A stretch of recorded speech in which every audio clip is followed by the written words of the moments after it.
The first Asante and Techiman War, a tale of honor and betrayal. The year was 1722.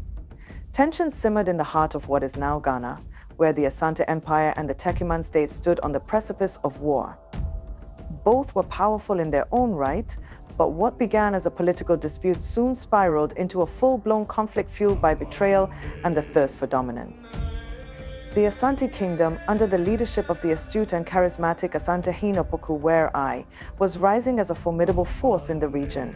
Its unity, economic prosperity, and military strength were unmatched. But meanwhile, Techiman, led by Nana Ameal Krom, was a proud state with a long history and a strategic location, controlling key trade routes.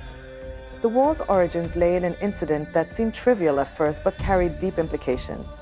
For years, Techiman collected tolls from traders passing through its territory. This included Asante merchants transporting gold, kola nuts, and other goods to the north. As the Asante Empire grew, so did its economic ambitions. One fateful day, a group of Asante traders, tired of paying the tolls, decided to bypass Techiman's main routes. They took an alternate path, hoping to avoid the fees. When word of this reached Nana Ameal Krom, he considered it an affront to Techiman's authority. His warriors intercepted the traders, confiscated their goods, and sent a stern message to the Asantehene. Techiman's sovereignty must be respected. The Asantehene, however, interpreted the act as a deliberate insult. He summoned his council of elders and war generals to deliberate. Among them was the legendary war strategist Osei Kwadwo, who argued that Techiman's actions were a challenge to Asante's dominance. After days of discussion, the Asante Council concluded that such defiance could not go unanswered. Asante sent envoys to Techiman, demanding the return of the confiscated goods and an apology. But Nana Ameal Krom, confident in his state's strength and alliances, refused.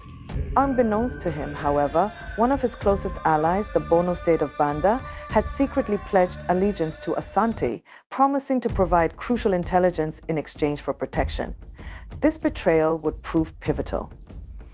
While Techiman prepared for what it thought would be a conventional battle, Asante forces were already gathering intelligence on Techiman's defenses and supply routes. The war begins in early 1723. The Asante army, led by Opoku himself, launched a surprise attack. The first battle took place near the Tano River, a sacred site to both states. Techiman's warriors, caught off guard, fought valiantly, but were overwhelmed by the Asante's superior numbers and strategy. For weeks, the war raged on. Villages were burned, trade routes disrupted, and alliances tested. The Asante's military innovations, including their use of well-organized infantry and firearms acquired through trade with Europeans, gave them an edge.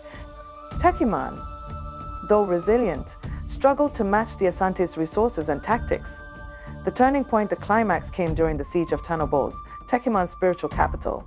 Legend has it that the gods of the Tano River, angered by the bloodshed, demanded an end to the conflict.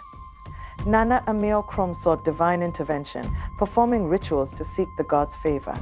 However, the Asante, with their spies embedded in Techiman's ranks, disrupted these rituals, sowing fear and confusion. With their morale broken and their leaders divided, Techiman's forces fell. Opoku, ever the statesman, offered terms of surrender rather than complete annihilation. Techiman would become a vassal state, paying tribute to Asante and ceding control of key trade routes.